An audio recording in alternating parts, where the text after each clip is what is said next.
मेनू नजर आ रही है।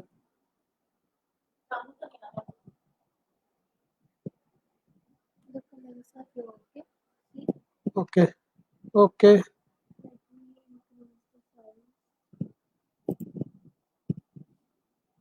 स्टार्ट कर दिए। Okay. Hello. Okay. Hello friends. Gurpreet, Rinku, सुंदर, हेलो। थोड़ी जी टैक्नीकल प्रॉब्लम आ रही सी लैपटॉप ते फेसबुक जान च। हेलो जगजीत, हेलो सीमा।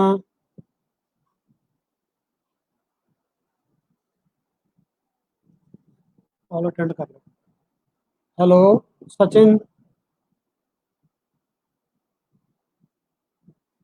हरप्रीत, हेलो गुरिंदर, मुख्तार। हाँ, फेसबुक लाइव होने थोड़ी जी मेरे लिए टैक्नीकल प्रॉब्लम सी लैपटॉप ते जान ली।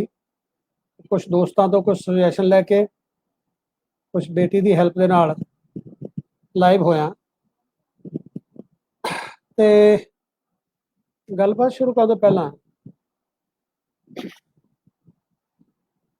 I may say one thing that today I will be speaking in Hindi. I know my most of friends they would love me to speak in Punjabi because uh, they are the reason for that is that on my Facebook there are large number of friends who are from UP and Haryana also, and some from Tamil Nadu also, who have given me feedback.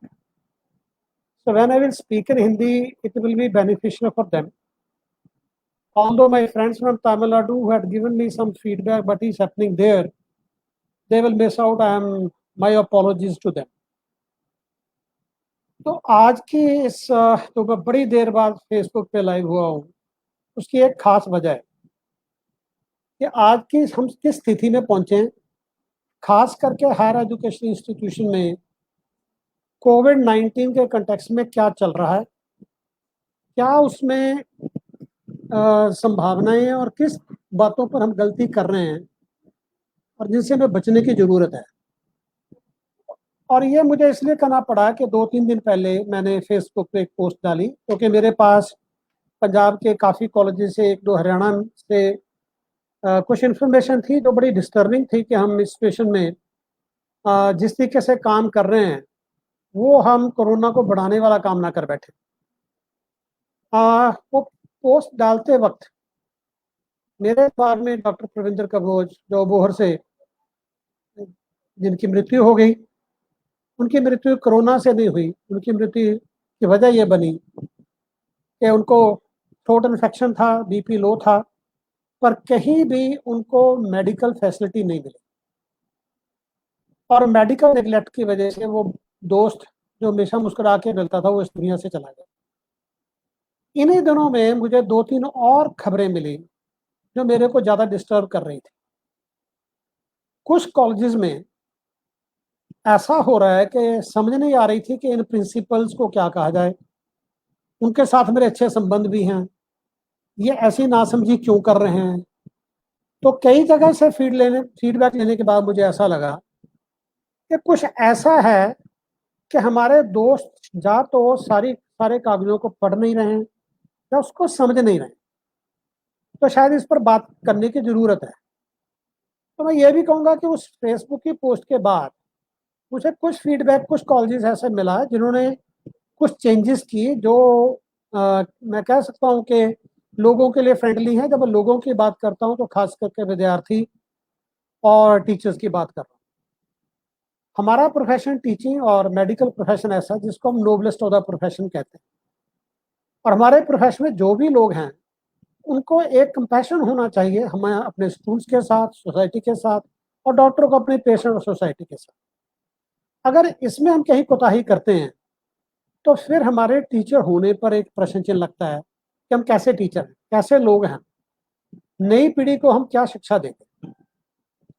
जब इस सारे संदर्भ में इस बात को मैं देखता हूँ तो मुझे मेरे लिए कई चीजें परेशानी की थी। इन्हीं दिनों सेनेट की इलेक्शन के चक्कर में कुछ दोस्त मुझे फोन करके भी कह रहे थे, तो मैं उनको कहा कंपेन की बजाय मुझे इस बात की ज्यादा चिंता हो रही है कि हमारे कॉलेज में हो क्या रहा है। ये सभी चीजों से जब कहीं ज्यादा बढ़ के, तो इसकी मैं 3 हिस्सों में मैं आपसे बात करना चाहता हूँ कि हम पहुंचे अब तक कहाँ हैं, हमारे आज के हालात क्या हैं, हमें क्या करने की जरूरत है और कहाँ हम बहुत बड़ी गलतियां कर रहे हैं।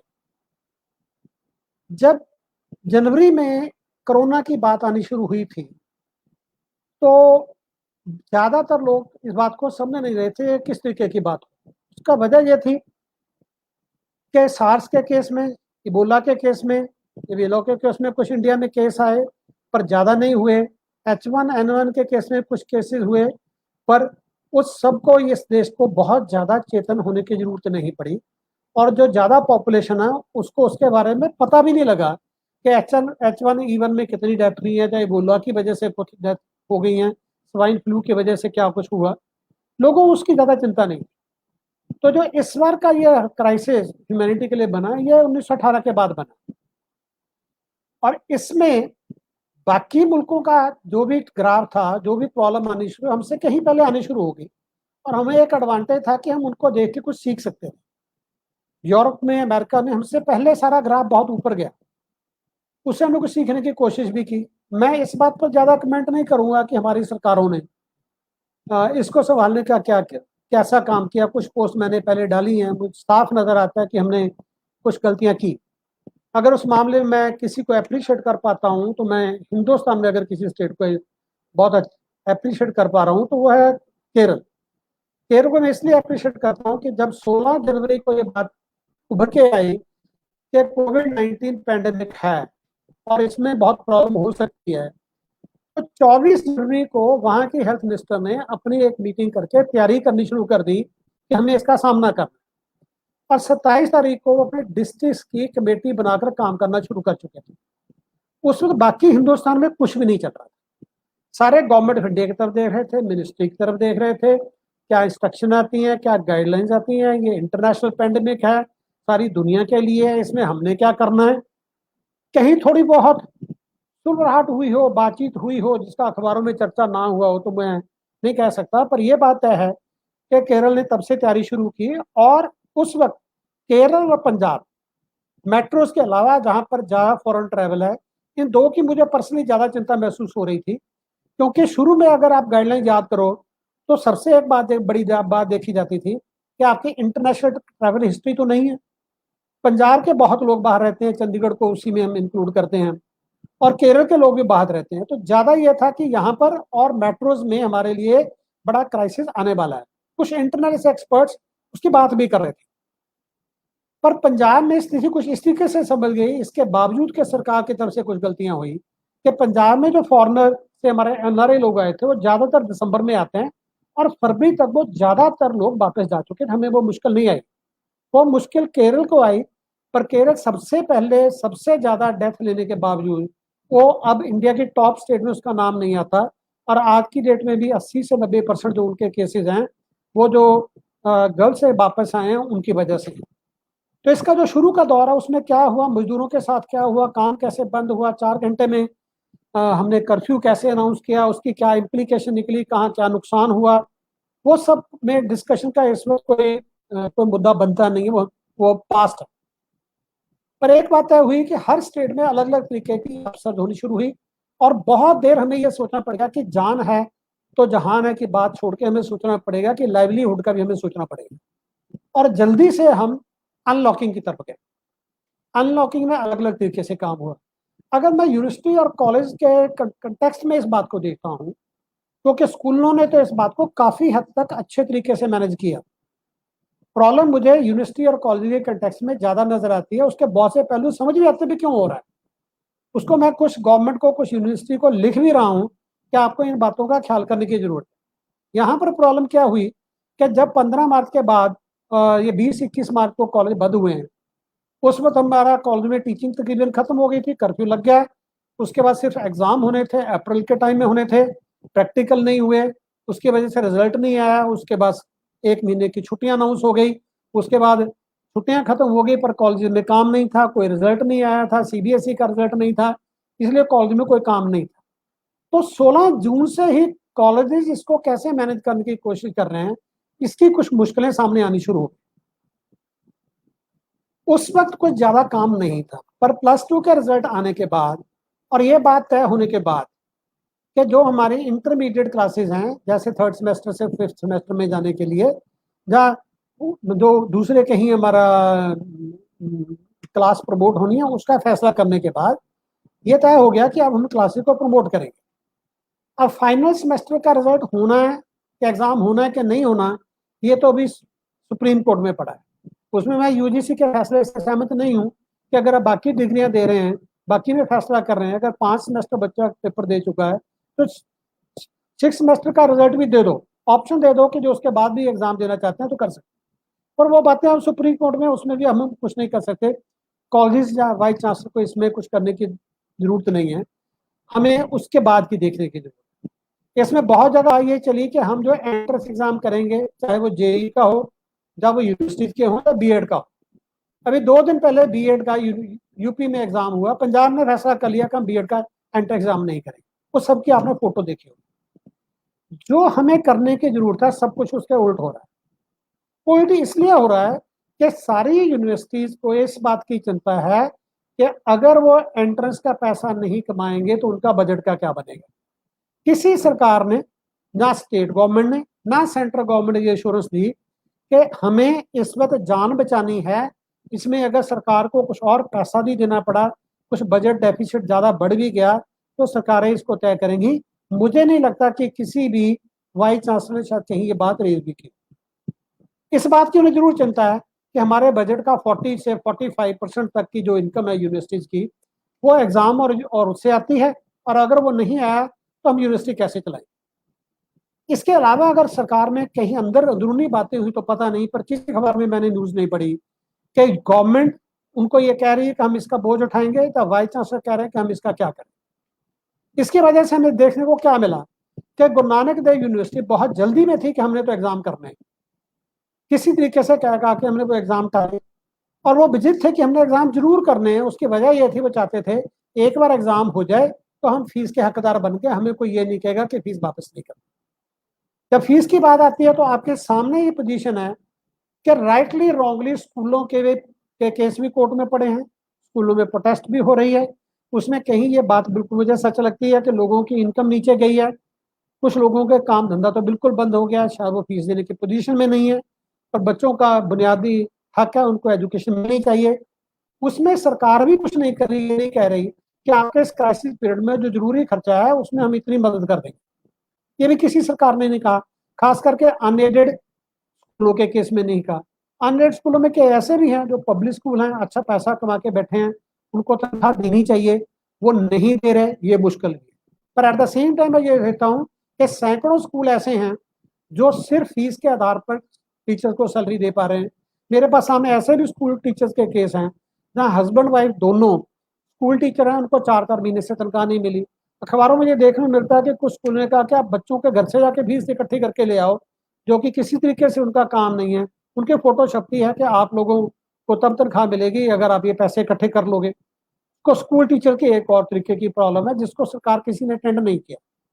वो प्रॉब्लम कॉलेजेस की भी है, और वो प्रॉब्लम किसी हद तक कोरोना से पहले से शुरू हुई है, क्योंकि हमारे ढांचे में जो कमजोरियां आ चुकी हैं, जिस तरीके से हमने मिसमैनेज किया हुआ है, उसकी वजह से ये प्रॉब्लम है।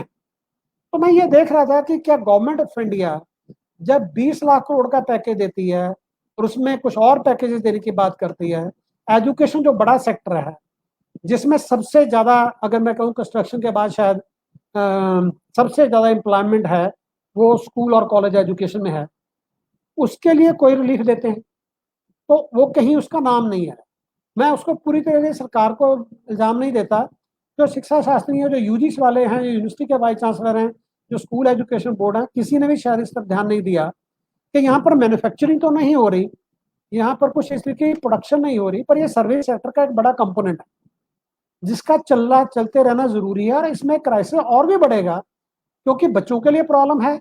बच्चों के लिए प्रॉब्लम उस तरीके की सामने आ चुकी है कि कई जगह घर पे उनका डाटा कनेक्शन नहीं है, जो पिछड़े इलाके हैं वहाँ बच्चे 10-10 किलोमीटर जाके डाटा कनेक्टिविटी से पढ़ने की कोशिश कर रहे हैं, जिसको मैं अप्रिशिएट करता हूँ कि बच्चे उसकी कोशिश कर रहे हैं।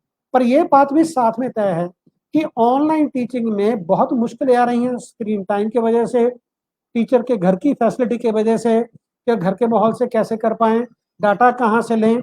ऐसे कई मुद्दे हैं जिनको स्कूल में से हम सबको समझ आ चुकी है, मैं उसकी बात नहीं कर, पर वही पोजीशन कॉलेज में भी आने वाली है। इस समय सरकार को जो अपना रोल प्ले करना चाहिए था वो उन्होंने नहीं किया। अभी मैंने एक चिट्ठी प्राइम मिनिस्टर को डाली है, जिसको मैंने कहा कि इस सेक्टर की तरफ भी आपको ध्यान देने की जरूरत है कि इसमें भी बड़ी मुश्किलें आ रही हैं, इसमें भी लोगों की सर्वाइवल का मुश्किल है। इसमें यह भी देखना पड़ेगा कि इस कॉलेज में जो यूनिवर्सिटी में तो स्टूडेंट प्रोटेस्ट कर रहे हैं कि हमसे आप फीस ही क्यों मांग रहे हो, पेरेंट्स भी प्रोटेस्ट कर रहे हैं, वहां पर सैलरी कैसे देनी है, किसी को उसका फंड प्रोवाइड करने पड़ेंगे, नहीं तो टीचर और बाकी स्टाफ कैसे अप्लाई करेगा, चाहे वो नॉन टीचिंग हो, स्कूल का हो या कॉलेज का। मैं उसमें एक अल्टीमेटली एक सुझाव दे के भेजा है कि जो 3 लाख की फैसिलिटी आपने एमएसएमई के लिए क्रिएट की है, पिछले हफ्ते तक उसमें से 50% से ज्यादा अवेल नहीं हुई। इसका मतलब उसके बाद फाइनेंस मिनिस्टर ने यह कहा कि जो इंडिविजुअल प्रोफेशनल हैं ये फैसिलिटी हम उनको भी एक्सटेंड करते हैं, जिसमें चार्टर्ड अकाउंटेंट भी इंक्लूडेड है, डॉक्टर भी इंक्लूडेड है, वकील भी इंक्लूडेड है, कि प्रोफेशनल्स का अगर इस टाइम पीरियड में काम नहीं चला, उसकी वजह से उनको काम मुश्किल आ रही है और उसके लिए उनको किसी फैसिलिटी की जरूरत है, तो वो भी इसमें से पैसा ले सकते हैं। उनको ये फैसिलिटी एक्सटेंड किया, तो फिर एजुकेशन को क्यों नहीं? ये फैसिलिटी आप यूनिवर्सिटी को भी एक्सटेंड कर दो। अगर जीएसटी में गवर्नमेंट ऑफ इंडिया से पंजाब को पैसा नहीं आता, तो वो डॉक्टरों को तो सैलरी नहीं दे पा रहे, 4 स्टेट्स जिन्होंने डॉक्टर को नहीं दिया, वो उसमें मुश्किल आ रही है। पंजाबी यूनिवर्सिटी में सैलरी का क्राइसिस आ रहा है, कहीं और भी आ सकता है। एडेड कॉलेज की कुछ महीने सैलरी चल रही है, अनएडेड का तो और भी बुरा हाल है। और एडेड कॉलेज में अनएडेड कॉलेज पोस्ट पर काम करने वाले टीचर का बुरा हाल है। तो कम से कम आप ये बिना गारंटी के कुछ पैसा अवेलेबल करा दो, क्योंकि इस सेक्टर में लॉन्ग टर्म में एनपीए होने वाले नहीं है, पैसा नहीं डूबने वाला। जब चीजें ठीक होगी तो 2-3 साल में ये कॉलेज, ये इंस्टीट्यूशन पैसा भी वापस कर देंगे, और जो इंटरेस्ट है उस पर अगर आप कुछ सबवेंशन कर दें तो बहुत अच्छा होगा। नहीं कर सकते तो फैसिलिटी जरूर एक्सटेंड कर दीजिए, ताकि ऐसा हो सके कि हमें इन लोगों को इस पीरियड में, इस डिफिकल्ट पीरियड में सर्वाइव करने में कोई मुश्किल ना आए। ये मैंने आज ही चिट्ठी लिखी है, कब उस पर सरकार का रिस्पॉन्स होता है। मैं इसलिए उम्मीद करता हूं कि गवर्नमेंट ने एक 3 लाख की फैसिलिटी तो क्रिएट की है, जिनके लिए क्रिएट की थी उन्होंने तो उसका आधा ही अवेल किया है। अब उसको एक्सटेंड करके अगर वो प्रोफेशनल्स को इंक्लूड कर रहे हैं, तो एजुकेशन इंस्टीट्यूशन को भी इंक्लूड कर लें, तो बहुत लोगों की सर्वाइवल का मुद्दा बन जाएगा। खास करके जो हस्बैंड वाइफ दोनों किसी अनएडेड कॉलेज में, अनएडेड पोस्ट पर, अनएडेड स्कूल में या कॉलेज में काम कर रहे हैं, उनके लिए ये सारी बातें बहुत जरूरी एक मदद हो सकती है, जिसमें सरकार का बहुत खर्चा भी नहीं है। इस पीरियड के लिए सर्वाइव करना जरूरी है। मैं टीचर को ये भी बता रहा हूँ जिनको सैलरी के एरिया मिले हैं, कि आपको खर्चा मत करो, कार मत खरीदना, कुछ ऐसी चीज मत खरीदना, जो चीजें जरूरी हैं वो खरीदनी चाहिए। अब जरूरी चीजों में टीचर्स के लिए क्या मजबूरी बन रही है कि अब उनके बच्चे भी जिनके छोटे हैं, वो ऑनलाइन टीचिंग में उनका लैपटॉप और मोबाइल कहीं बिजी है और उनको एडिशनल खरीदना पड़ेगा। मुझे इस बात का पता है, मैंने पंजाब गवर्नमेंट डीपीआई से बात की कि इस तरीके का मुश्किल आ रही है। उन्होंने मुझे एक बात बताई कि हमने गवर्नमेंट कॉलेजेस के लिए तो एक बात भेजी है, हमने कुछ फैसिलिटी क्रिएट रूसा के अंडर की थी, हमने कहा कि उसको अपडेट करके आप इसकी तैयारी करो कि आपने ऑनलाइन टीचिंग कैसे करनी है। वो उसका उन्होंने सजेशन दिया। अरुण सिन्हा जी वेलकम, ये मेरे बिहार से दोस्त अभी भी जुड़े, मेरी नज़र उन पर गई है। तो उसके लिए उन्होंने कहा कि गवर्नमेंट कॉलेज में हम रूसा से फैसिलिटी क्रिएट कर रहे हैं और कुछ पैसे और दे रहे हैं, जो बाकी के कॉलेज है उनको भी फैसिलिटी क्रिएट करने की जरूरत है। अब जो फैसिलिटी क्रिएट करनी है, वहां पर इसको कैसे कैरी ऑन करना है, मुझे नजर आ रहा है कि कॉलेजेस बहुत गड़बड़ कर रहे हैं। कुछ कॉलेज कह रहे हैं कि हम ये क्लासेस कॉलेज में पढ़ाएंगे। कॉलेज में पढ़ाने के लिए कैसा माहौल रहेगा जहां पर कि ज्यादा स्टाफ एक कमरे में बैठता है? क्या आप उसके अलग अलग कमरों में, अगर आप चाहते हो, अगर आपको लगता है यही बिल्कुल सही तरीका है, आपके टीचर भी इससे खुश है और आप भी खुश हो, तो किसी को मुश्किल नहीं होगी, तो उसके लिए इंफ्रास्ट्रक्चर क्रिएट करना का यही सही वक्त है जब आपने क्लासेस शुरू की हैं, जब आपके नए बच्चे आ जाएंगे। आपने उनको एड्रेस करना है। उसके लिए आपको उस कमरे में जो भी इंफ्रास्ट्रक्चर चाहिए उसकी मुझे एक्सप्लेनेशन करने की जरूरत नहीं है। जो लोग टेक्निकल हैं, टेक्नोलॉजी में काम करते हैं, वो उसको देख के बात कर सकते हैं। तो उसकी फैसिलिटी क्रिएट करने की जरूरत है। कुछ कॉलेजेस में ये कह रहे हैं कि अगर टीचर्स वर्क फ्रॉम होम करेंगे, घर से पढ़ाएंगे, डेस्कटॉप से पढ़ाएंगे, लैपटॉप पे पढ़ाएंगे, तो उनकी कॉलेज में अटेंडेंस कैसे लगेगी? सुन के मुझे हैरानगी होती है। कुछ कॉलेज ये सुगेस्ट कर रहे हैं कि एक पीरियड के लिए आप कॉलेज में आ जाओ, उसके बाद बेशक जाके आप घर से कर लेना। सेंस में लॉजिक क्या दिया जाता है कि एक पीरियड में आप आओगे तो आपकी अटेंडेंस लग जाएगी। मुझे समझ नहीं आती कि आपको इस पीरियड में अटेंडेंस इस तरीके से लेने के लिए कौन सी सरकार, कौन सा डीएचई, कौन सा सेक्रेटरी एजुकेशन आपको कंपेल कर रहा है। मेरा नंबर, मेरा ईमेल आईडी आपको पास है, अगर कोई कंपेल कर रहा है तो हम उनसे बात कर लेते हैं। मुझे रिटायर हुए 4 साल हो गए, पर मैं अभी सरकार से भी टीचर के मुद्दों पर बात करता हूँ, क्योंकि फेडरेशन का जनरल सेक्रेटरी हूँ, बाकी लोग भी बात करते हैं। उसके बगैर भी मैं, क्योंकि यूनिवर्सिटी में बात कर लेता हूँ, ज्यादातर लोग मेरी बात सुन भी लेते हैं। मुझे अभी कुछ तो अभी रिटायर्ड मानते नहीं है कि आपको अभी काम करना है, तो मैं भी उनसे बात कर सकता हूँ। इस मामले में हमें, क्योंकि बात चली है, तो मैं आपको बताऊं कि सबसे बड़ी गलती ये कर रहे हैं कि टीचर का आना जरूरी है। उससे मुझे एक बात साफ नजर आ रही है कि हमारे प्रिंसिपल चाहे एडमिनिस्ट्रेटर इस बात को पढ़ ही नहीं रहे कि गाइडलाइन क्या है। और गाइडलाइन का फंडामेंटल बेसिक लॉजिक इंसानियत के किस मुद्दे पर खड़ा है? हमें इंसानों की जान बचानी है, हमें कोरोना की चेन तोड़नी है। ये बातें सरकार कितनी बार कह चुकी है। और कोई भी बात, कोई भी फैसला अगर आप इस बात की जस्टिफिकेशन में करोगे कि अगर हम ये नहीं करते तो कोरोना का बढ़ने का खतरा है, कोरोना की चेन नहीं टूटेगी, बढ़ सकती है, इसमें रिस्क हो सकता है, कोई भी सरकार आज की डेट में इस बात पर क्वेश्चन मार्क नहीं लगा सकती। क्योंकि जो कोरोना का एक डब्ल्यूएचओ की तरफ से गाइडलाइन है, उसका हिस्सा है कि हमने टेस्टिंग करनी है, ट्रेसिंग करनी है, आइसोलेट करना है, कोरोना की चेन को तोड़ना है। उसके बगैर हम इसको नहीं कर पाएंगे। और ये बात भी उभर के आ रही है कि कोरोना कितनी देर में जाएगा ये कोई पता नहीं, हमें कोरोना के साथ रहना।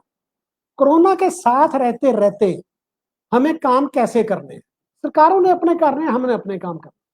कम से कम टीचर्स को ये नहीं होना चाहिए कि हर बात पर हमें डायरेक्टर एजुकेशन इंस्ट्रक्शन दे। उनका सर्कुलर नहीं आया, सर्कुलर नहीं आया इसलिए हम नहीं करेंगे। आप उस बात को क्यों नहीं देते कि आपके पास सर्कुलर पड़े क्या है? अब मैं उसमें से कोर मुद्दे की बात पर पहले आता हूं, और उस आने से पहले आपको बता दूं कि इस वक्त की हालात पूरे देश में ये है कि हम बहुत बहुत खतरनाक मोड़ की तरफ जा रहे हैं। मेरी बात मत मानिए, आज के हिंदुस्तान टाइम पढ़ लीजिए। पंजाब के एक सीनियर आईएएस ऑफिसर हैं करणबीर सिंह सिद्धू, वो एडिशनल चीफ सेक्रेटरी के रैंक पर हैं। वो कोरोना के इस काम को भी थोड़ी देर उन्होंने देखा, फिर उनकी पोस्टिंग दूसरी तरफ हो गई। वो डेली अपडेट देते हैं। उनकी टाइम लाइन पे जाके आप कोरोना का वर्ल्ड का ग्राफ देखिए। पूरी दुनिया में इस वक्त हमारा ही मुल्क ऐसा है जिसका कोरोना के केस में ग्राफ ऊपर जा रहा है, कभी भी नीचे नहीं आया। मैं उस बात की बात नहीं कर रहा कि किसी दिन 55 के 48 रह गए, 48 के 51 हो गए। 7 डे मूविंग एवरेज पे बने ग्राफ पे एक इंडिया ही ऐसा मुल्क है जिसमें लगातार ग्राफ ऊपर जा रहा है। और दूसरे मुल्क यूएसए भी अब पिछले एक हफ्ते में उनका ग्राफ नीचे जा रहा है, और ब्राजील का भी नीचे जा रहा है। हमारे जो पड़ोसी मुल्क है उनसे उनका कुछ पहले जा चुका है।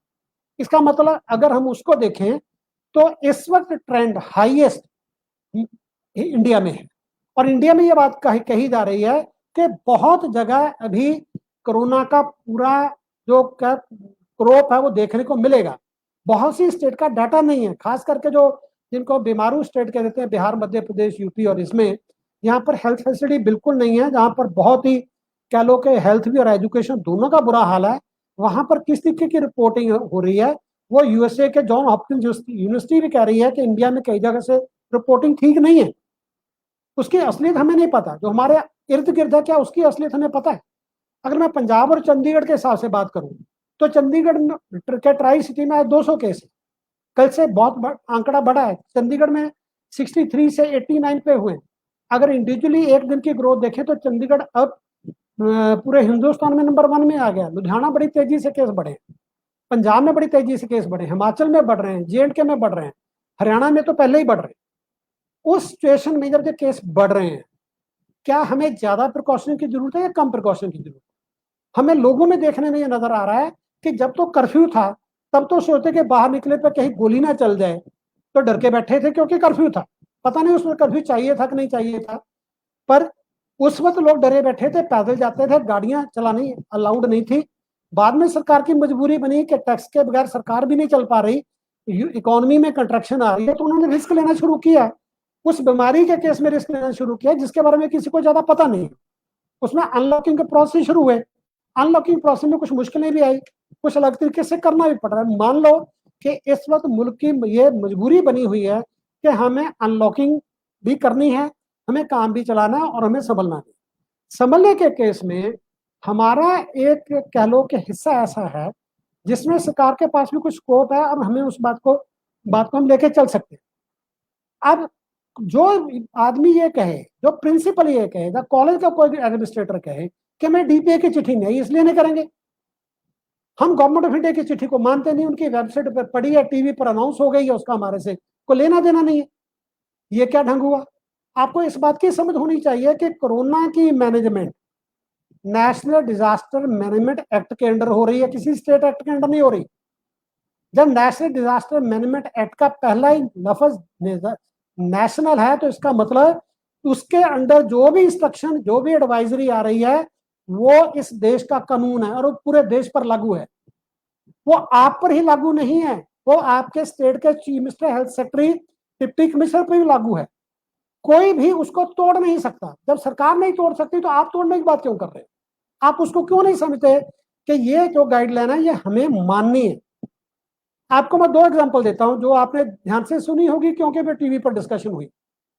अभी अनलॉक जब करना शुरू किया था तो केरल ने उस वक्त बहुत अच्छा मैनेज कर रखा था। मैंने उनका उस वक्त डाटा देखा, 606 उनका टोटल केस थे, जिनमें से 580 क्योर हो चुके थे, 11 के करीब डेथ थी। टोटल एक्टिव केसेस उनके पूरी स्टेट के 15 थे। अपनी स्टेट के देखकर उन्होंने ये फैसला किया कि हम रेस्टोरेंट और ट्रांसपोर्ट को खोलना चाहते हैं। उन्होंने फैसला करके कह दिया कि हम खोल रहे हैं। गवर्नमेंट ऑफ इंडिया के होम मिनिस्ट्री से चला गया, आप नहीं कर सकते, केरल को बंद करना पड़ गया। फेडरल स्ट्रक्चर में ये अथॉरिटी केरल या किसी भी सरकार के पास नहीं है कि डिजास्टर मैनेजमेंट में गवर्नमेंट ऑफ इंडिया की एडवाइस उनके कहने के उलट कोई भी स्टेट काम करे। स्टेट ने माना। उसके बाद दूसरी मैं आपको एग्जांपल देता हूं दिल्ली की, जहां पर ज्यादा फोकस रहता है क्योंकि नेशनल कैपिटल है। जब होम क्वारंटाइन की बात आई कि जो माइल्ड केसेस हैं उनको घर पर ही रखो, उनको हॉस्पिटल मत लेके जाओ, ये दिल्ली गवर्नमेंट ने फैसला किया। सेंट्रल गवर्नमेंट ने उससे सहमति दिखाई और उन्हें कहा कि आप इस नोटिफिकेशन को वापस दो। मुझे याद है कि सिसोदिया ने टीवी पर आके कहा कि हम केंद्र सरकार को कन्विंस करने की कोशिश करेंगे, हम किसी एक लाइन पर काम कर रहे हैं, पर अगर वो नहीं माने तो हम सरकार की बात मानेंगे। ये इस बात को कहता है कि इसमें गवर्नमेंट ऑफ इंडिया की डायरेक्शन ही चलेगी और उस पर गवर्नमेंट ऑफ इंडिया मान गई। अच्छी बात यह है कि दोनों पॉलिटिकल पार्टियां विरोधाभास के बावजूद इस बात पर इकट्ठी थी। अमित शाह, केजरीवाल इकट्ठे थे कि हमें इस सिचुएशन को मैनेज करना चाहिए और उन्होंने इस बात को मान लिया कि जो माइल्ड केसेस है उनको घर में रहने दो। मेरे पड़ोस का इमीडिएटली मेरे घर के साथ वाले केस में उनके कुछ माइल्ड केसेस थे, पूरी फैमिली थी। मैं 14 दिन अपनी फैमिली के साथ क्वारंटाइन में रहा हूँ और उनको घर पे रहे। मेरी एक स्टूडेंट हमारे कॉलेज की है, उसने अपना फेसबुक पे और इंडियन एक्सप्रेस में बड़ी डिटेल दी कि किस तरीके की मुश्किलें आ रही हैं। वो बात इसलिए मानी गई क्योंकि सेंट्रल गवर्नमेंट इसको मान लिया, उससे पहले कुछ नहीं। स्टेट गवर्नमेंट को सिर्फ कुछ अधिकार दिए हैं कि आप कौन सी कंटेनमेंट जोन करोगे, आप इससे कुछ आपको ज्यादा करने की जरूरत है कर लो, उससे उसको रिलैक्स करने की कंडीशन किसी के पास नहीं। मैं अब अनलॉकिंग 1 या 2 की बात नहीं कर रहा हूं, अब हम अनलॉकिंग 3 में है, क्योंकि इस वक्त हम नए बच्चों को एडमिट करने और ऑनगोइंग क्लासेस को चलाने की बात कर रहे हैं। अगर मैं इसको बिना किसी उसको रेफर किया डॉक्यूमेंट को रेफर वगैरह की बात करूं तो आप 29 जुलाई की नोटिफिकेशन देख लें। इसमें activity permitted during unlock 3 period outside the containment zone, किन एक्टिविटी की इजाजत आपको है। इसमें उन्होंने एक बात कही है, area outside the containment zone all activity will be permitted. तो वर्चुअली उन्होंने सब कुछ परमिट कर दिया, पर साथ में आगे क्या कहा है, एक्सेप्ट द फॉलोइंग। पहला उसमें पॉइंट ये है, school, colleges, educational coaching institution will remain close till August 31, 2020। Online distance learning shall continue to be permitted and shall be encouraged. यह 29 जुलाई की नोटिफिकेशन में अनलॉक 3 में यह पहला पॉइंट है कि कौन सी सब एक्टिविटीज ऐड है, पर ये नहीं अलाउड। जब गवर्नमेंट ऑफ इंडिया की नोटिफिकेशन ये नहीं अलाउड, तो इसका मतलब स्कूल कॉलेज बंद है। पर बंद का मतलब ये नहीं है कि हमने कुछ भी काम कॉलेज का नहीं करना, हमें कुछ काम तो करने हैं। बच्चों के लिए एडमिशन का टाइम आ गया, उनकी कुछ फॉर्मेलिटीज करेंगे तो ही उनको पढ़ाना शुरू करेंगे। इसके अलावा तो हमारे पास कोई है नहीं। कुछ कमेंट्स मिल रहे हैं, पर वो लाइट की वजह से मैं सबका नहीं कर पाऊंगा, और मैं जो अपनी बात कह रहा हूं उस पर मैं फोकस्ड हूं। तो उसमें ये बात तय है कि इन एक्टिविटीज को केंद्र सरकार ने मना किया है, तो स्टेट गवर्नमेंट में किसी के पास अथॉरिटी ही नहीं है। स्टेट गवर्नमेंट का कोई ऑफिसर अगर इसके उल्ट कोई भी नोटिफिकेशन निकालता है, उसके खिलाफ नेशनल डिजास्टर मैनेजमेंट एक्ट में पनिशमेंट है। तो गवर्नमेंट ऑफिसर के अलग से पनिशमेंट है, उनके गाइडलाइन ना मानने वालों के लिए अलग से पनिशमेंट है। तो कौन सा ऑफिसर है जो आपको कहेगा कि आपके कॉलेज में टीचर इस पीरियड में क्यों नहीं आए, क्योंकि आपकी वेकेशन तो इस तारीख को खत्म हो गई। और फिर उन्होंने कहा कि this should be encourage, online teaching should be encourage, work from home. तो आपको कॉलेज आने की जरूरत क्या है?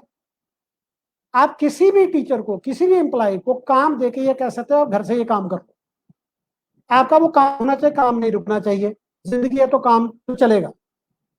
उसके बाद आपकी कोई मजबूरी नहीं है। अगर आपने किसी टीचर को 10 दिन नहीं बुलाया, उसको वर्क फ्रॉम होम करने दिया, तो डीपीआई और पंजाब गवर्नमेंट अगर आपको कोई पूछे, तो मैं कहता हूं मैं आपके व्यापारों से बात करूंगा। पर डीपीआई से मेरी बात हुई, मैंने उनसे बात की कि कुछ जगह मुझे नजर आ रहा है कि कॉलेजेस में प्रॉब्लम आ रही है। तो डीपीआई ने कहा सारे नोटिफिकेशन निकली हुई हैं, अब हम एक को कैसे समझाएं।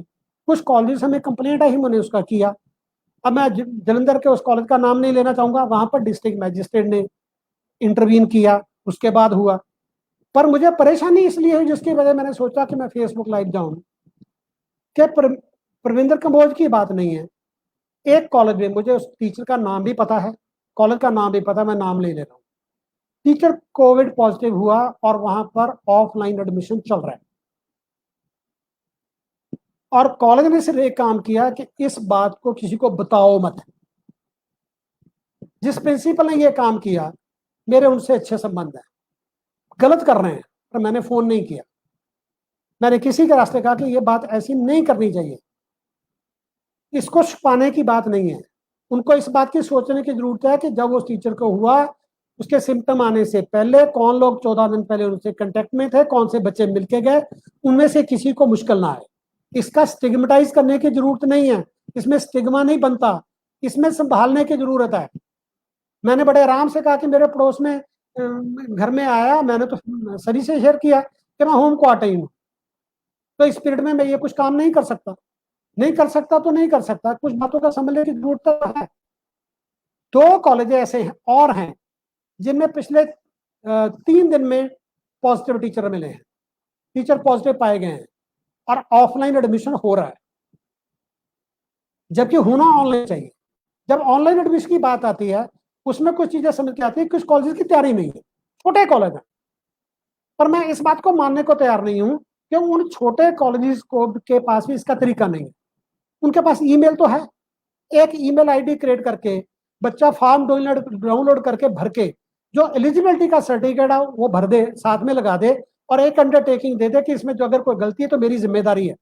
कुछ कॉलेज ऐसा कर रहे हैं, उसको आप प्रिंट आउट लीजिए, उसका एडमिशन देकर उसको लिंक भेजिए। कुछ कॉलेज ऑनलाइन पेमेंट का प्रबंध नहीं कर पा रहे हैं। ये ऐसे मुद्दे नहीं है जिसको उनको नहीं किया जा सकता। उल्टा बड़े बड़े कॉलेजों में ये कह रहे हैं टीचर्स को कि आप यहाँ आके काम करोगे, आप जो लैपटॉप अपना खरीदो, कनेक्शन भी आपका अपना होगा, पर करोगे आप कॉलेज से। अगर लैपटॉप भी उनका है, कनेक्शन भी उन्होंने अपना है, तो घर से बैठ के क्यों नहीं कर सकते? और टेक्नोलॉजी में ये बात भी पता लग जाएगी कि किस टीचर ने काम किया, किसने नहीं किया। और कोई भी टीचर के नुमाइंदे ये कभी नहीं कहेंगे कि जिसने काम किया नहीं किया उस पर उसको आप मत पूछो। कम से कम मैं तो ये कह सकता हूं कि जिन जत्थेबंदियों में मैंने काम कहा है, ये हमने मॉरल वैल्यू लेके चले हैं कि जो आदमी अपना स्टूडेंट्स को नहीं पढ़ा रहा उसके लिए हमारी कोई जिम्मेदारी नहीं। कोई प्रिंसिपल उसको पूछे, किसी को उसको दंड करना ही नहीं चाहिए। पर लोगों को इकट्ठे करके एक जगह हम तरीके से काम कर रहे हैं। बच्चे हमारे पास आ रहे हैं, कौन से बच्चे आके गए, बच्चे के साथ कौन आया था, माँ आई थी, बाप आया था, भाई आया था। सरकार के लिए उसकी ट्रेसिंग मुश्किल हो जाएगी अगर किसी को किसी टीचर से हो गया। 3 को मैंने आपको एग्जाम्पल बता दिए। अब हमें किसी को भी नहीं पता, कोई तो छुपा रहे हैं। इस तरीके से उस पीरियड में जब गिनती बढ़ रही है, हम उसको बढ़ावा देने का काम कर रहे हैं, और ये इंसानियत के नाम पर बिल्कुल गलत है। हमें कोई हक नहीं मिलता कि अपने साथ या किसी के फैमिली और बच्चों के साथ हम इस तरीके का रिस्क लें। हमें इस रिस्क को खत्म करना है। इस रिस्क को लेकर खत्म करके कोई भी कॉलेज कोई भी फैसला करेगा, उनके बाद पूरी जस्टिफिकेशन गवर्नमेंट ऑफ इंडिया की नोटिफिकेशन में पड़ी है कि वर्क फ्रॉम होम कर। वर्क फ्रॉम होम में कुछ टीचर्स को ज्यादा जरूरत होगी। सीनियर टीचर हैं, उम्र ज्यादा है, हार्ट की प्रॉब्लम है, 6 महीने पहले हुआ था, सीवियर डायबिटिक हैं, दूर से आते हैं, प्रेग्नेंट लेडीज हैं, छोटे बच्चे, इनका हमें ज्यादा ख्याल करना चाहिए।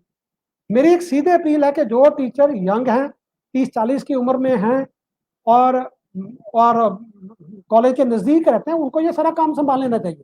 कोई टीचर 40 किलोमीटर दूर से, जहां उसको पब्लिक कन्वेंस मिल नहीं रही है, जिसको 3 महीने से सैलरी नहीं मिली, आने जाने में मुश्किल का सामना करना पड़ रहा है, उसको प्रिंसिपल को भी और कॉलेज टीचर्स को भी अकोमोडेट करना चाहिए। मैंने अपने कॉलेज में, हमारी 6-7 हजार की स्ट्रेंथ है, मैंने एडमिशन कंडक्ट करके देखे हुए कितने टीचर की जरूरत होती है। हम फिजिकल में भी बहुत से कम से काम चला जाते थे।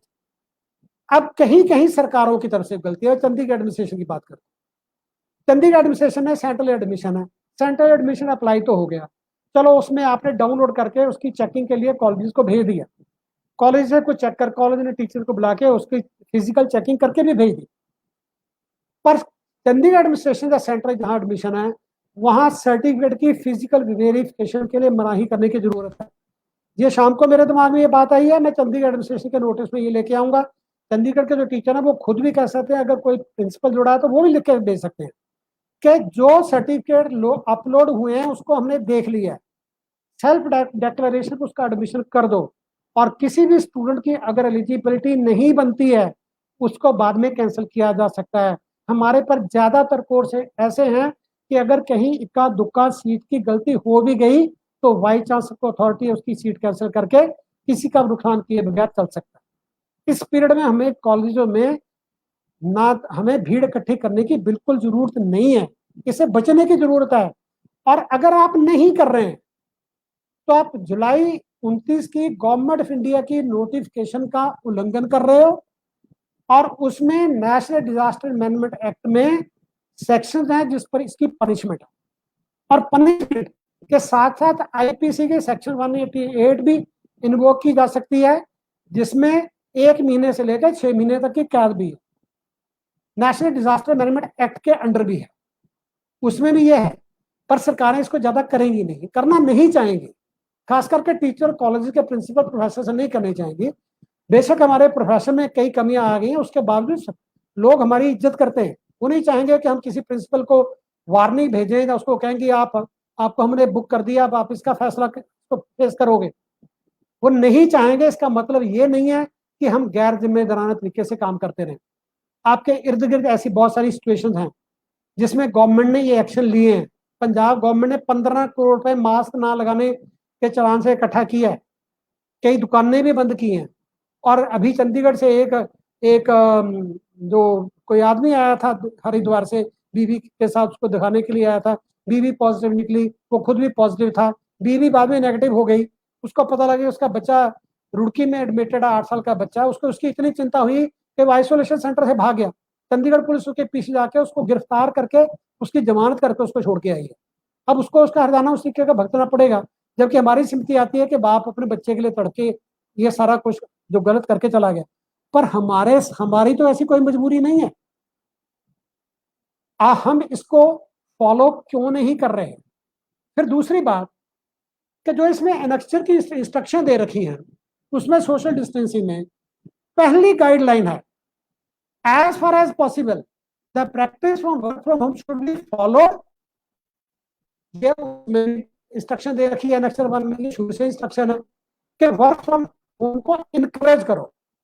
अगर कोई प्रिंसिपल इसको इनकरेज करके अपने कुछ स्टाफ मेंबर को कुछ दिन नहीं बुलाता, काम देके घर से काम करा लेता है, तो उसको इस बात की चिंता क्यों कि ऑडिट वाले आके कहेंगे टीचर की अटेंडेंस नहीं लगी। कोई प्रिंसिपल ये कहता है कि एक दिन आ जाओ, दूसरे दिन कि मैं कैसे मैनेज करूंगा। और कुछ एक प्रिंसिपल ने तो इसकी हद ही कर दी है कि 40 घंटे का काम है, 9 बजे से लेकर 3:40 बजे तक बैठे। मैं अभी थोड़ी गुस्से से बात कह रहा हूं। वो प्रिंसिपल दो बातें साबित कर रहे हैं, या तो उनको समझ ही नहीं है, एक को सेल्फ सर्टिफिकेट दे रहे हैं कि हम प्रिंसिपल तो बन गए पर हमें तो टीचिंग में भी नहीं होना चाहिए था, हम अध्यापक बनने के काबिल नहीं थे पर जुगाड़ लगा के हम प्रिंसिपल बन गए। और वो फिर बहुत बड़ी नासमझी कर रहे हैं, उनको कागज पढ़ाई नहीं है। यूजीसी की के रेगुलेशन जो स्टेट्स ने इंप्लीमेंट किए, पंजाब ने भी किए हुए हैं, उसमें 40 घंटे के लिए हमें तनख्वाह मिलती है, 30 घंटे कैंपस में नॉर्मल कोर्स में रहना जरूरी होता है, आज के दिन में जरूरी नहीं है। सारे ये लॉ सस्पेंडेड है, कोई ऑडिट इसकी ऑब्जेक्शन नहीं कर सकता। उसमें 16 घंटे की टीचिंग होती है। टीचिंग आप घर से करते हो, आपको कौन पूछेगा? किससे डर के बैठे हो कि हमारी ग्रांट रुक जाएगी? अगर आपको लगता है ये ग्रांट रुक जाएगी, डीपीए को ईमेल डाल के पूछ लो, फोन करके पूछ लो। और अगर किसी को यह शक है तो मेरा नाम लगे कि उन्होंने आपसे बात की थी, हमें ये नहीं करना चाहिए, आप इस बात से सहमत हैं। ये करके आपको इस पीरियड में घरों में लोगों को लाने की जरूरत नहीं है। क्यों जरूरत नहीं है उसका सीन भी समझ लो।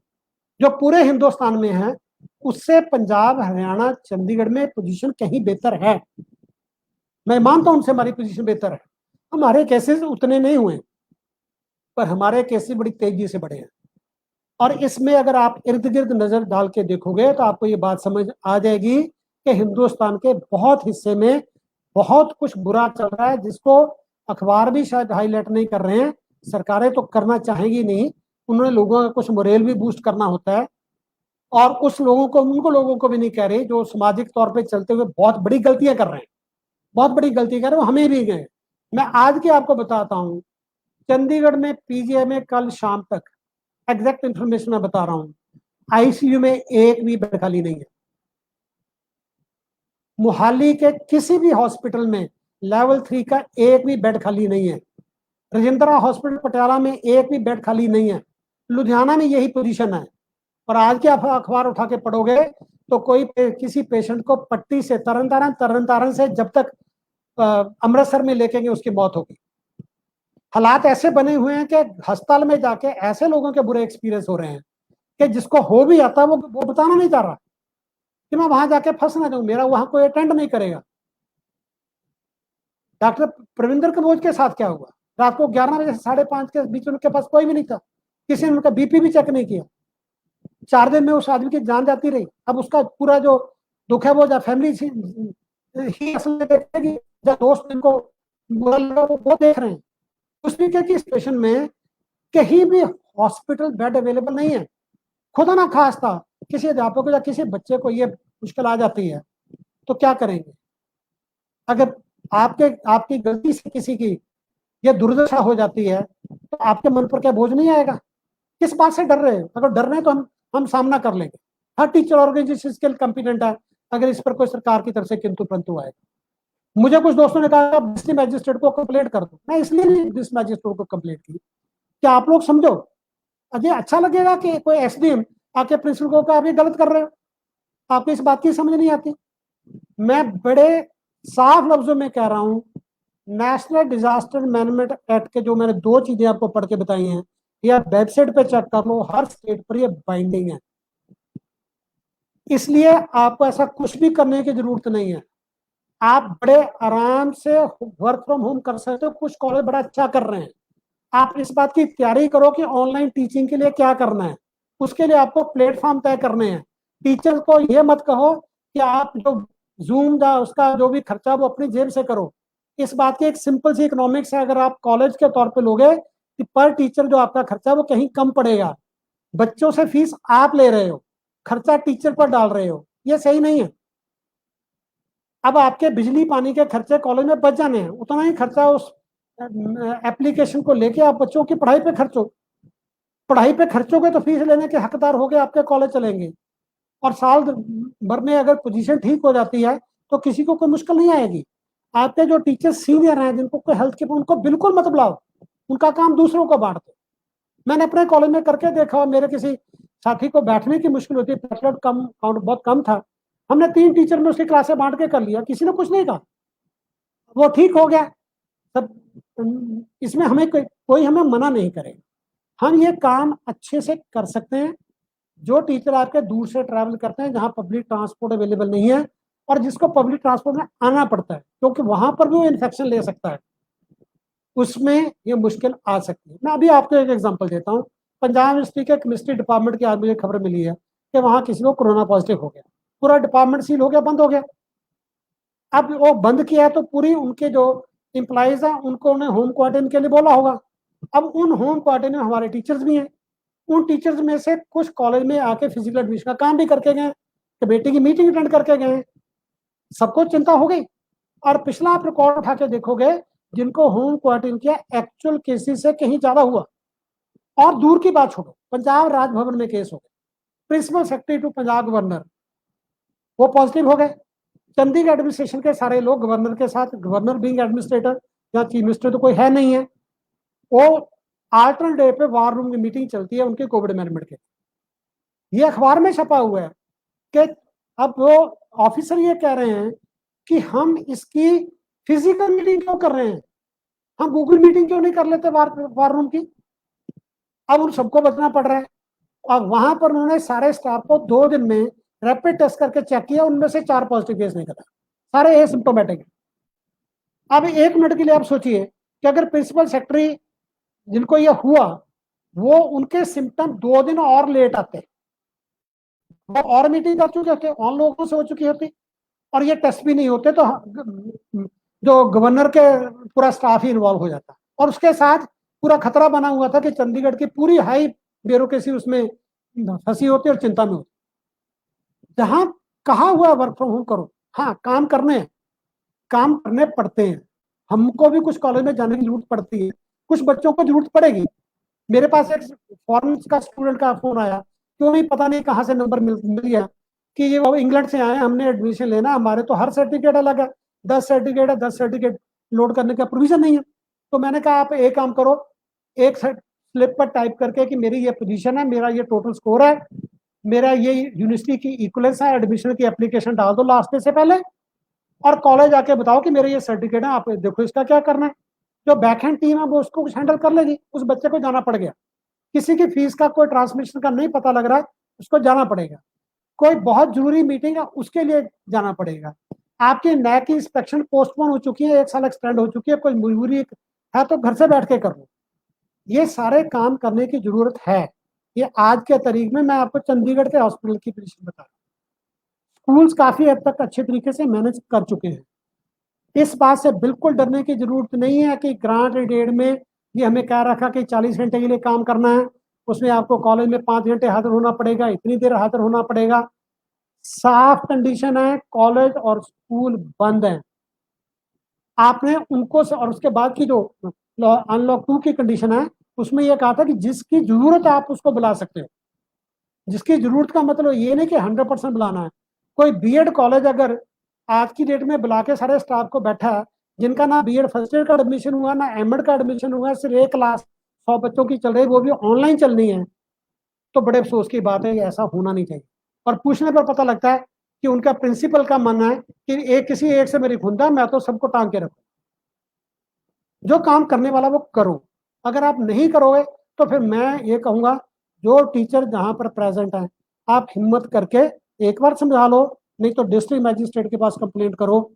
हमें अपने बच्चों को, आने वाले विद्यार्थियों को अपने साथ ऐसा इंटरेक्शन करके किसी तरीके से खतरे में नहीं डालना। आपको पूरी प्रोटेक्शन अवेलेबल है। जो उल्टा आज हो रहा है, अगर इस पर सरकार चाहे तो आप पर मुकदमा कर सकती है, आपको बुक कर सकती है। जब ये सारे हालात ठीक हो जाएंगे तो उस केस में आपके लिए मुश्किलें हो जाएंगी। और कॉलेजेस में मुझे ये भी पता लगा कि सैनिटाइजेशन का पूरा प्रबंध नहीं किया जा रहा। उसकी बिल्कुल क्लियर गाइडलाइन है कि वर्क प्लेस पे जो कॉमन फैसिलिटीज हैं, जहां पर लोगों का हाथ लगता है, उसकी रेगुलर सैनिटाइजेशन, खास करके डोर हैंडल वगैरह की करने की बहुत जरूरत है। और एडुकेट प्रोविजन करो दूर दूर बैठने के। मैंने देखा है कॉलेज में जब कोई टीचर कोई काम कर रहे हैं, वो कंप्यूटर पर जा रहे हैं तो दोनों ने पहना हुआ है। आज एक अखबार में मैंने फोटो देखी, प्रिंसिपल मेरे दोस्त हैं, वो एडमिशन कर रहे हैं, किसी हिंदी के अखबार में खबर छपी, मैंने फेसबुक पर देखी, और दो स्टूडेंट के सामने बैठे हैं जिन्होंने कोई मास्क नहीं पहना हुआ है, और प्रिंसिपल का मास्क भी नीचे है। वो इसलिए अपनी मशहूरी करना है कि हमारा एडमिशन शुरू हो गया। मुझे ये अफसोस है ना कि आप ये क्यों कर रहे हो। हमें बिल्कुल इसके उल्ट करने की जरूरत है। ये मत करो, ये रिस्क मत लो। सरकार तो अच्छे लगी हुई है, कॉलेज की मैनेजमेंट की जो असली स्थिति है, हमारा अब काम शुरू हुआ है, इससे पहले तो कॉलेज बंद थे। ये हमारे लिए टेस्टिंग टाइम है, हमने बहुत बड़ी पॉपुलेशन के साथ डील करना है, और हमें ये सारे प्रबंध कॉलेज में 2-4 महीने के लिए नहीं करने, साल के लिए करने। मैं थोड़ा सा एक तरफ जाके कह रहा हूँ, मैं इस बात की ट्रैक रखता हूँ कि दूसरे मुल्कों में क्या हुआ। जॉर्जिया में स्कूल खुले, 250 केस आ गया बढ़। वेस्टर्न कंट्री में स्कूल खुल रहे हैं, वो इस तरीके से मैनेज कर रहे हैं कि 1/3 क्लास या डिस्टेंस मेंटेन करके कर रहे हैं। उनके कंसर्न है कि बच्चों की मेंटल हेल्थ खराब ना हो, बच्चों की दोस्तियां खराब ना हो, उनको ये इंटरेक्ट करने की आदत बनी रहे। न्यूजीलैंड जैसा काम हम नहीं कर पाएंगे, साउथ कोरिया हम नहीं है, ऑस्ट्रेलिया हम नहीं है, फिनलैंड हम नहीं है, हम वो कुछ कर नहीं पाएंगे। हम गरीब मुल्क हैं, हमारी सिर्फ $2100 की है। हम अपने जो आने वाला वैक्सीन है उस पर भी WHO, गोवी और के कोविक्स पर डिपेंड कर रहे हैं कि हमें सस्ता मिल जाए। अगर आप ध्यान से पढ़ के देखोगे, बड़े मुल्कों ने वैक्सीन को मोनोपोलाइज करने के लिए पहले से बुकिंग कर रखी है। यूएसए ने यूरोप पर कई जगह पहले से बिलियन बिलियन डॉलर दे रखे हैं। साथ में कंडीशन ये है कि जो वैक्सीन डेवलप होगा सबसे पहले हमें मिलेगा। ट्रंप क्लियरली सोच रहा है कि मैं इलेक्शन से पहले अपने लोगों को करूंगा, उसकी बयानबाजी भी उसी तरीके से आ रही है। यूरोप वालों ने भी किया, कुछ एक स्टेट ने ये कहा, ये डिस्प्यूट भी उठा कि यूरोप में बनने वाली वैक्सीन अमेरिका कैसे लेके जाएगा। कंपनी का कमर्शियल है, वो हमें $1.5 बिलियन दे रहे हैं, 50% हम यहाँ अवेलेबल कराएंगे, 50% उनको अवेलेबल कराएंगे, उसको मान रहे हैं। इंडिया की सरकार ने सिर्फ शुक्रवार को 4 मेंबरी कमेटी बनाई है कि हमने इसके लिए करना क्या है। अभी तक हमारा जो काम है कंपनियां खुद कर रही हैं, सीरम इंस्टीट्यूट खुद कर रही है, और उनका इंडिया में वैक्सीन 250-300 रुपए में अवेलेबल हो जाए।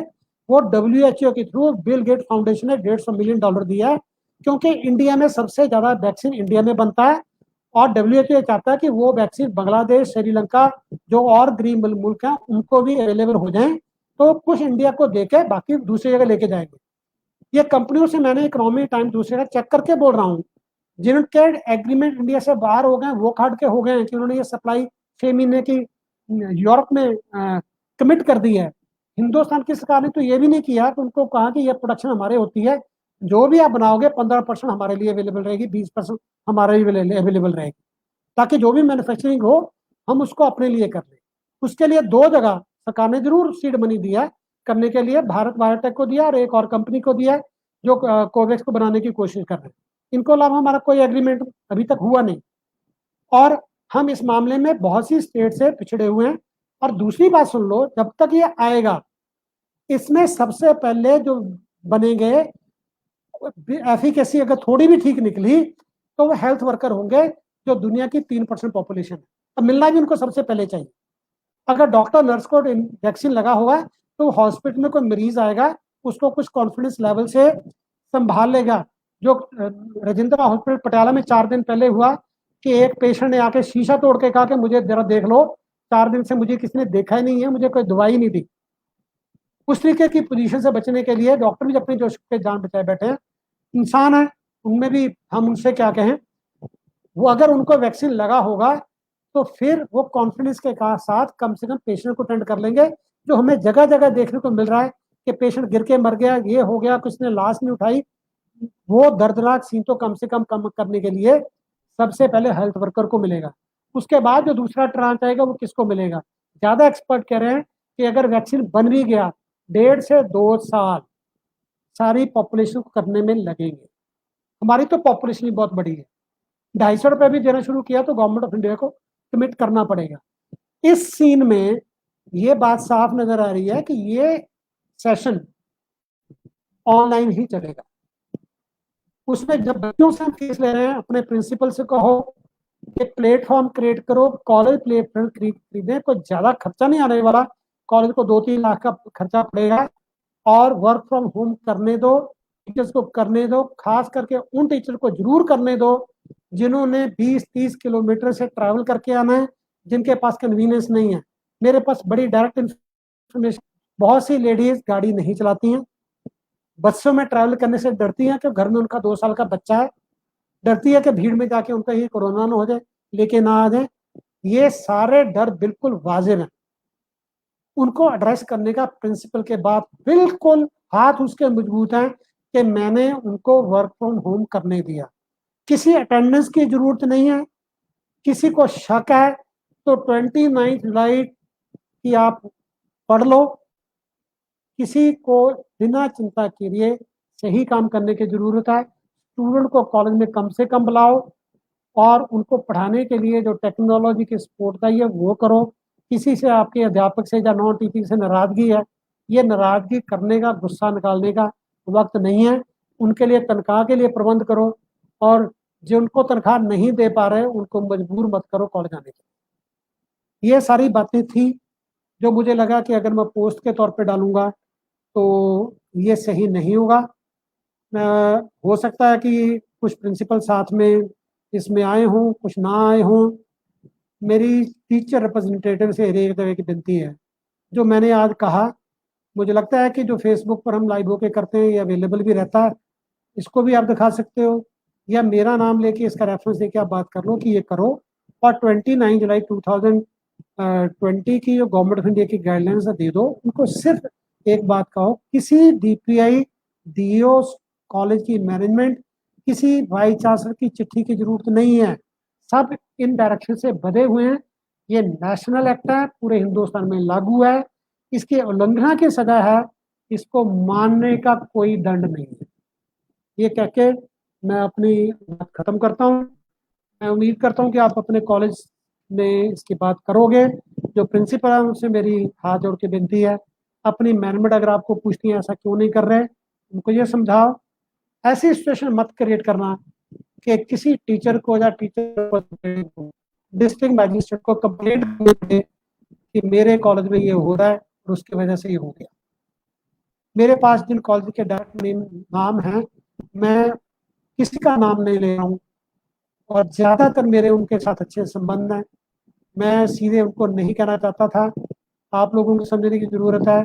शायद मैं 1-2 प्रिंसिपल से बात करूं भी, कुछ एक मुझे फोन भी आए थे कि हम क्या ऐसा कर सकते हैं, नहीं कर सकते हैं। कुछ कॉलेजेस की ने का सुधार किया भी मुझे लगता है, पर अभी सुधार की बहुत पॉसिबिलिटी है। और प्रिंसिपल्स को मैं खास करके ये बात कहूँ, ऑनलाइन एडमिशन की तरफ मूव करना मुश्किल नहीं है, जल्दी कर लो। बच्चों को की तरफ से भी एक्सपोजर को रोको। ये कह के मैं अपनी बात खत्म करता हूँ। Thank you very much. जो आपके कमेंट्स हैं वो बाद में पढ़ूंगा। मेरा ख्याल है कि इसके अलावा मुझे और कहने की जरूरत नहीं। Thank you. अगर किसी का कुछ क्वेश्चन है तो मैं इस वक्त कमेंट बॉक्स में देख के कर सकता हूँ।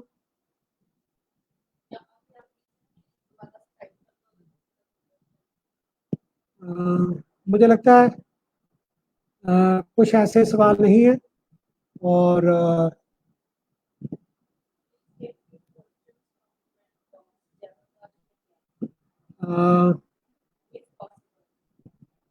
अभी मुझे एक सजेशन आ रहा है कि आप कोई क्वेश्चन ले लो। अगर कमेंट बॉक्स में कुछ आता है तो मैं उसका जवाब देने को तैयार हूँ। पर ज्यादातर लोग बात को समझ रहे हैं, मुझे लगता है कुछ ऐसी बात थी नहीं। जिस पर सवाल पूछा जाए। और वैसे भी मैं एक बात की ढींग तो मार ही सकता हूँ कि जब मैं बात करता हूँ तो बहुत साफ करता हूँ, अथॉरिटी के साथ भी और आप लोगों के साथ भी।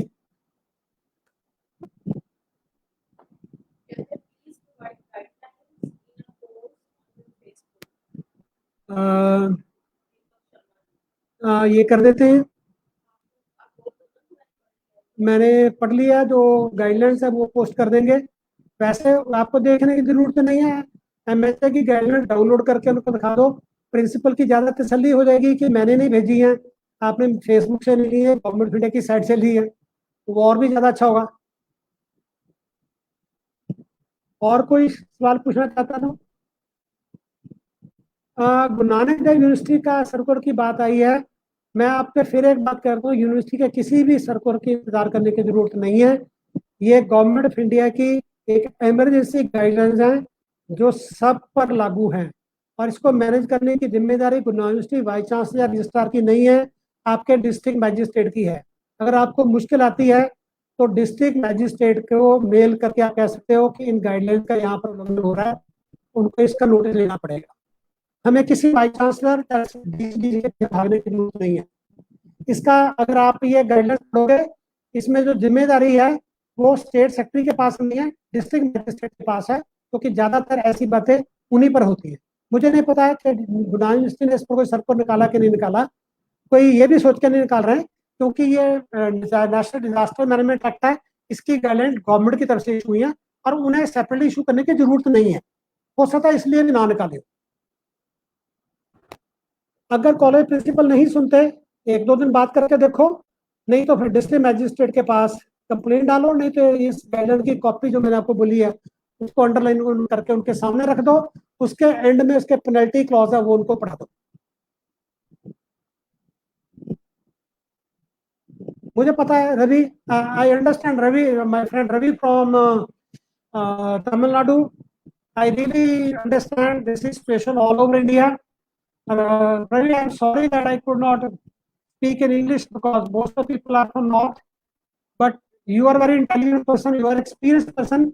I'm simply asking, download July 29 notification, go through that, show the penalty clause to your principal and authorities, and those who don't mend their ways, report to district magistrate. जो आप बात कर रहे हो Gagan, this is not required, DP is not supposed to issue the circular, they have issued in the past. After that, this is understood that MHA guidelines are binding on everybody. Nobody can go against it. You go through that, you will find that states are not authorized to make any changes in that. 100% faculty not required. In 2 days you try to manage your situation, otherwise फिर मैं तो बदनाम हुई हूँ, फिर मैं कहीं complaint कर दूंगा, मेरे पास व्हाट्सएप पर कर देना, थोड़ा सा सबूत ले लेना ताकि जरा वो बात उस तरीके की लगे तो मैं कंप्लेंट कर दूंगा अगर ऐसी बात आएगी। विजेंद्र सिंह मुझसे पूछ रहे हैं कि मैं तो विजेंद्र रिटायर हुए 4 साल हो गए, एसटी कॉलेज चंडीगढ़। इंसिडेंटली वहां पर अभी भी पोजीशन ठीक है, इस मामले में कोई शिकायत की वजह नहीं है। मैं कॉलेज, मैंने गवर्नमेंट कॉलेज लुधियाना, जीवन कॉलेज अम्बाला कैंट, उसके बाद पंजाब यूनिवर्सिटी।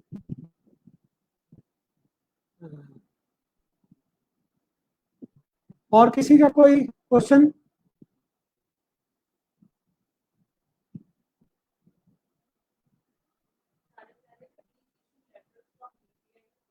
मैं जो ये कह रहे हैं कि DPI की तरफ से इशू लेटर जारी करो, मैं इस बात को पूरी तरह काटता हूँ। DPI की अथॉरिटी नहीं है, हमें DPI के लेटर पर डिपेंड नहीं करना है। ये प्रिंसिपल गलत बात कर रहे हैं। 29 जुलाई की नोटिफिकेशन को पढ़ाओ, ये काम डिस्ट्रिक्ट मैजिस्ट्रेट का है। जालंधर में जब हमें इंटरवेंशन किया DPI की वजह से नहीं की है, वो डिस्ट्रिक्ट मैजिस्ट्रेट जालंधर की तरफ से की है। कुछ कॉलेज कल DPI कॉलेजेस को किसी चक्कर में मिल रहे हैं, DPI कल उनसे बात करेगी कि आपको ये नहीं करना चाहिए, पर DPI को इस बात की समझ है कि अगर उनको ये चिट्ठियां, अगर वो इसको जिम्मेदारी लेंगे तो कहीं गलती होगी तो उनकी जिम्मेदारी होगी। मैं उनकी जिम्मेदारी नहीं मानता हूँ, मैं भी इस बात को मानता हूँ कि गवर्नमेंट ऑफ इंडिया की गाइडलाइंस जब नेशनल पोर्टल पर वेबसाइट पे अपलोड हो गई, पूरे हिंदुस्तान को उस पर ही मानना चाहिए। रीपे की चिट्ठी आने तक 4 दिन लग सकते हैं, ये देरी किसी वक्त मुश्किल मिटती है, गाइडलाइन रिवाइज भी करनी पड़ सकती है। अगर आपको अपने कॉलेज के बाद कंप्लेंट करने में मुश्किल है तो फिर किसी टीचर रिप्रेजेंटेटिव पीसीसीबी को बोलो। नहीं करते तो ये मैं बदनामी लेने को तैयार हूँ, क्योंकि ये इंसानी को जिंदगी से रिलेटेड है।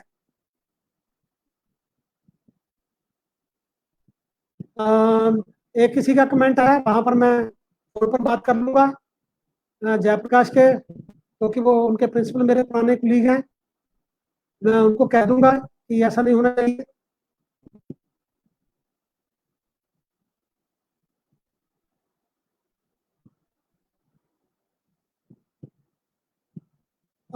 इस मामले में यूनिवर्सिटी की गाइडलाइन कि आप कॉलेज से करोगे उनको ही हक नहीं है, ये कॉलेज को हक है। हाँ, अगर आप इस 29 जुलाई की नोटिफिकेशन को पढ़ोगे, इसमें जिनके लिए मना किया गया उसमें यूनिवर्सिटी नहीं है। यूनिवर्सिटी अपने कैंपस के लिए गाइडलाइन जारी कर सकती है। ये एक बेखबारी है कि अगर टीचर घर से पढ़ाएगा तो नहीं पढ़ाएगा। जब टेक्नोलॉजी इतनी एडवांस हो चुकी कि वर्चुअल क्लासरूम बन सकता है, तो उसमें इसमें कोई मुश्किल नहीं होनी चाहिए। और वैसे मैं उनसे पूछूं कि जो टीचर कभी कॉलेज आके क्लास नहीं थे, उनका कौन से उन्होंने टांग तोड़ी है आज तक, कभी की शिकायत की है? ये बहाने हैं। हाँ, कुछ टीचर हो सकता है कि अनकंफर्टेबल हो, क्योंकि किसी का घर छोटा हो, घर में जॉइंट फैमिली, उनको लगे कि पीछे से कुछ आवाज आएगी, इसकी बजाय मैं कॉलेज में मेरे पास कमरा अवेलेबल हो, जाके पढ़ा सकता है। टीचर अपनी कन्वीनियंस से जाके कहीं भी पढ़ाए। यूनिवर्सिटी कैंपस में बहुत सारे टीचर मुझे पता है कि वो घर से नहीं पढ़ाएंगे, अपने कमरे में जाके पढ़ाएंगे। 1 किलोमीटर पैदल सैर करते हुए जाना और कमरे में बैठ के अपनी क्लास लेंगे। उनको इस पर कोई किंतु परंतु नहीं है। पर आप मुझे एक बात बताइए कि जो टीचर किसी दूसरी जगह कंटेनमेंट जोन में चला गया, वो कैसे करेगा? और मुझे इस वक्त भी 3-4 जगह का पता है जहां पर टीचर कंटेनमेंट जोन में है, उनको रोका गया है। Punjab and Chandigarh college teacher के विनय सोफा था, वो भी 14 दिन काट के आए। मैं पुराना लीडर हूँ, नहीं पढ़ा रहा हूँ, तो मेरी मिसेज मेरे साथ है, उनको भी रहना पड़ा। मुझे कुछ और टीचर्स का भी पता है कि वो घर पे उनको रुके हुए हैं।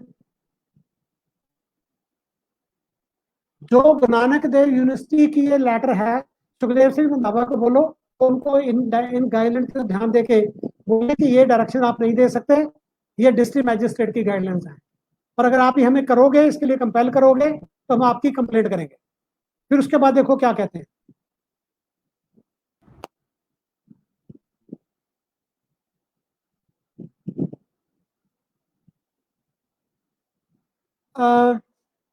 गुरप्रीत सिंह शेरगिल, मैं कल कहा कि चलो ओपन गल भी किया जा सकती है कि हालातों के नाल, खास करके बैन लगने तो बाद जथेबंदियों की कमजोरी भी आई है, हौली हौली रिकवर करेगा। Let's not go into that, let's focus on this, that what is the position here.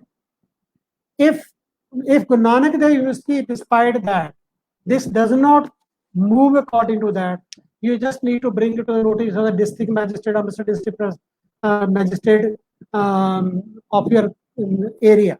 If in 2-3 days they don't do it, we will file complaint with the Government of India, Ministry of Home Affairs. अगर किसी को ज्यादा तकलीफ है, पीसीसीटी के representative को करनी चाहिए, जीसीटी के रिप्रेजेंटेटिव को करनी चाहिए। रिप्रेजेंटेटिव किस लिए होते हैं? अगर फिर भी कहीं नहीं होता तो मैं तो फिर कंप्लीट कर ही लूंगा, इससे ज्यादा मैं क्या कहूँ।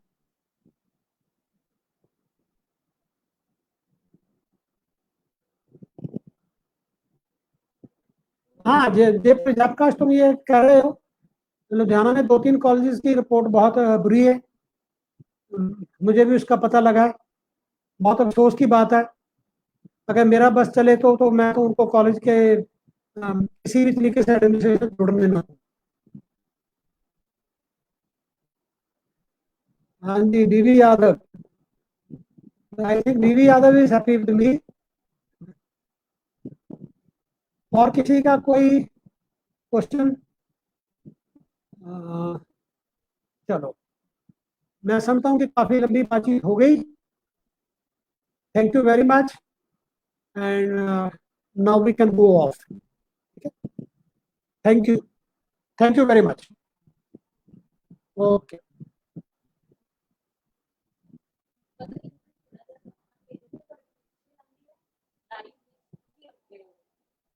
वो मुझे पढ़ने के लिए आगे होना पड़ा था इसलिए।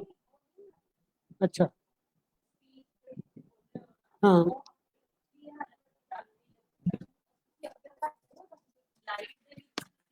तो हो सकता है ये थोड़ा माइक आगे पीछे हुआ उसकी वजह से प्रॉब्लम हो सकती है। मैं जब इन वो चैट बॉक्स में देखने की कोशिश कर रहा था तो माइक कुछ पीछे चला गया।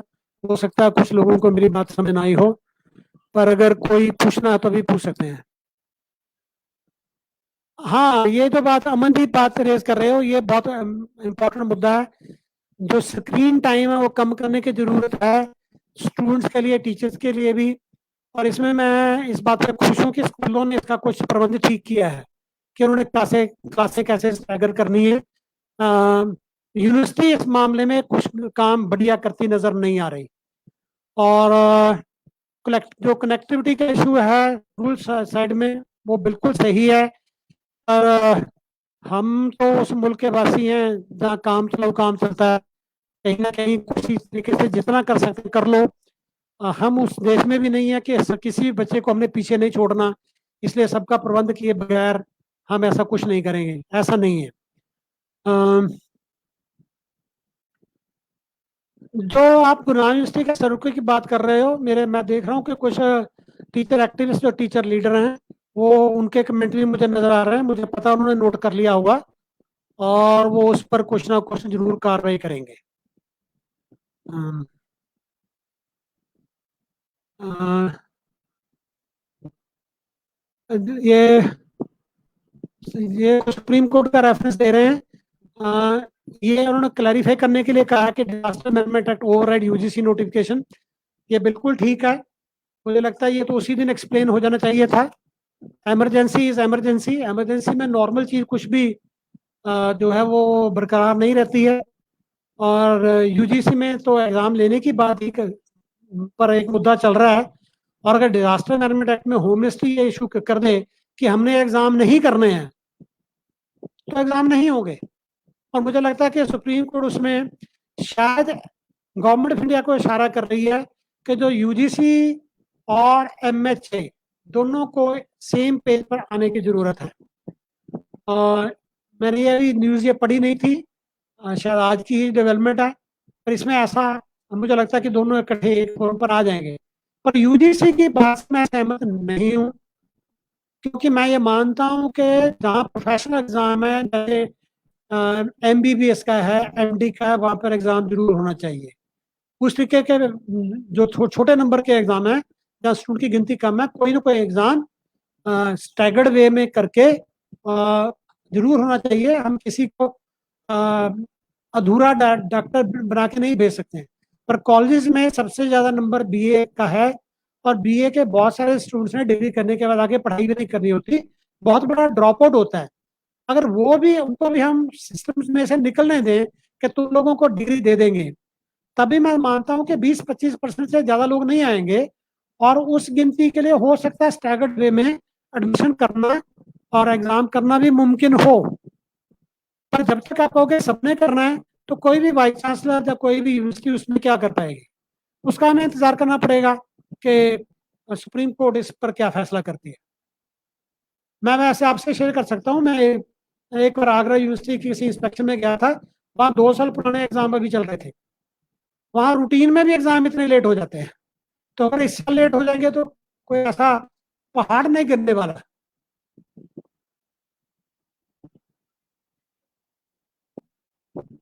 और कोई question? So thank you very much. I think now we can we can put an end to discussion. Thank you very much. Do whatever is required to save the lives of people. अपनी teacher organisation से बात करिए, पहले प्यार से समझाइए। अगर नहीं होता तो शिकायत करने से गुरेज मत करिए। और अगर लगता है कि हम शिकायत भी नहीं कर पाते हैं तो जो टीचर एसोसिएशन है उनके थ्रू, नहीं तो फिर कुछ नहीं तो फिर मैं तो ये जिम्मेदारी उठा ही लूंगा। Thank you. Thank you very much friends.